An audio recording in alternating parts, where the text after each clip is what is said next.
It's no lie that the Transformers movieverse is not for everyone. The humans garbled up the actual thing we went to see with bullshit escapades and acting like complete dicks to the Autobots for no apparent reason. The Autobots themselves were a lot more violent than they should have been and seemed to have a face-ripping fetish. On top of that, the toy lines from my experiences have been a conceptual nightmare for the design engineers and consumers alike.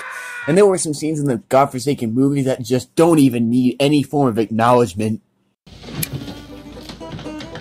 How old are you? 20. She's a 17-year-old girl.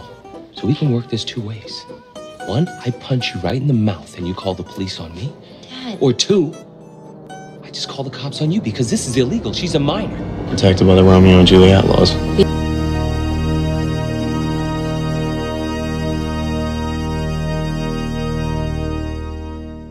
Unfortunately, the thing that killed off the last interesting characters in the movieverse that kept the thing alive before they were replaced by cliches in robot form and irredeemably cheap R2-D2 knockoffs made into characters is the character we're reviewing today.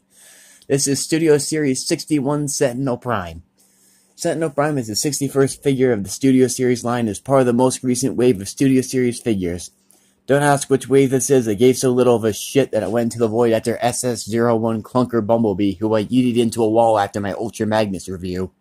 Sentinel Prime transforms into a highly detailed Rosenbauer Panther 6x6 airport fire truck. Thanks TF Wiki, because knowing is half the battle.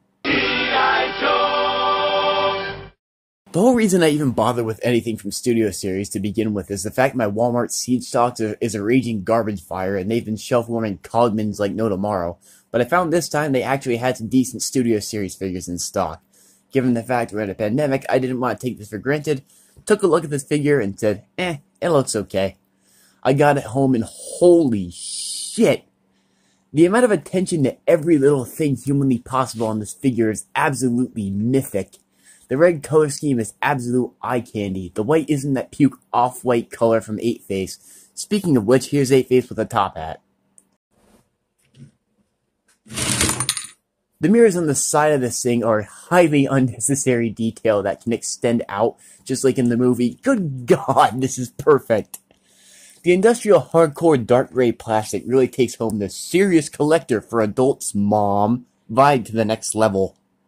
One thing that I hate about modern generations figures today, but he manages to actually do pretty well, is the fact that he's a rolling vehicle mode that actually bloody rolls. Can somebody tell me how something with this engineering complexity can roll like no tomorrow, but the simplistic design on Seed's side swipe somehow has wheels that barely get away with scraping the ground? That's one thing that annoys me to no end about generations, is the fact they can't roll like the Hot Wheels cars I used to yeet down the driveway as a kid. It's nitpicky and borderline idiotic complaint, but Sentinel Prime just makes me so goddamn giddy at the fact he rolls. These Studio Series figures apparently have a gimmick that they include with cardboard inserts from the scene of the movie in which they appeared. Most people would just emgo these things into the trash can, but guess who has a new review background? I'm so genuinely happy I can get rid of the stupid state quarters holder that I've been using on my window to cover up the light from screwing with my settings, and to actually have a decent review background that complements the character I'm reviewing. This shows that, for change, Hasbro's actually in touch with the collectors and what we want. The one other thing that worried me about this figure was the transformation, because for me, every single Movieverse figure I've ever collected has a transformation that's been a convoluted, complete disaster that are just riddled with QC issues and parts that won't stay on, and I really thought that anything from Studio Series was going to get yeeted into a wall harder than SS-01 did back in Ultra Magnus. But surprisingly enough, the transformation doesn't suck! Taking a look at the transformation scheme has a perfect blend of simplicity and complexity that caters to the person transforming it. The swords are parts forming, I guess, but the way that the shins separate from the wheel wells and origamis the back of the fire truck into the legs is so neat, yet matches the Movieverse vibe of the complexity. The roof of the fire truck splits apart and the waist hinges up to allow clearance, while the front of the fire truck folds up neatly into its back, along with the roof of the truck. The chest piece folds into the shoulders to get tabbed into the side, and the shoulder spikes flip up along with the hip skirts. The two pieces that form the side of the fire truck make its Thanos blades, and holy mother of Jesus, I'm in love with this figure. This robot mode has to be printed straight out of the movie. There is no friggin' way that anybody who's not a design god made this goddamn figure. The amount of mechanical detail across the aisle is absolutely mythic. This figure looks like an absolute stunner, transforms in a non-trashy way and kicks all sorts of tailpipe. It's too bad it's a character that's such a shit piece.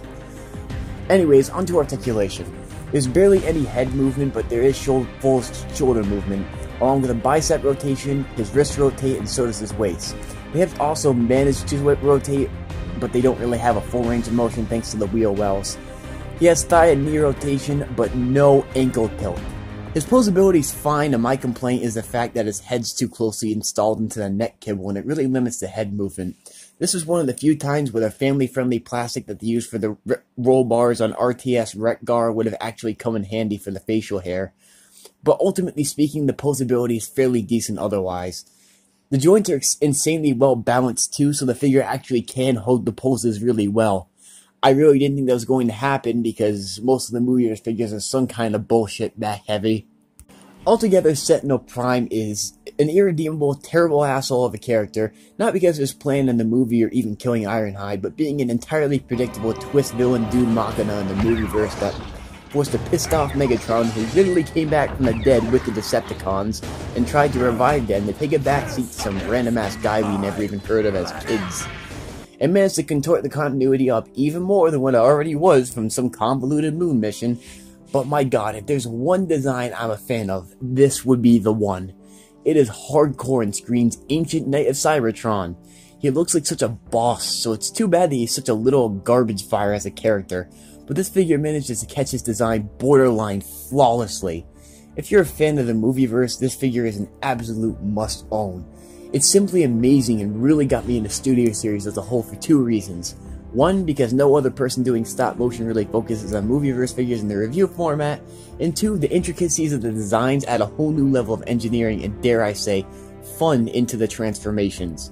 No, they aren't perfect. In fact, the number of tabs this thing really has in order to tab everything together really annoys me, and everything has to line up perfectly because there's no margin for error.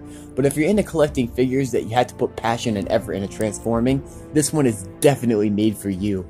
The gorgeously sculpted, well-balanced joints and non-contrived bullshit transformation, this sheer myth of a design, is really breathtaking. If you find him, make him a priority to get.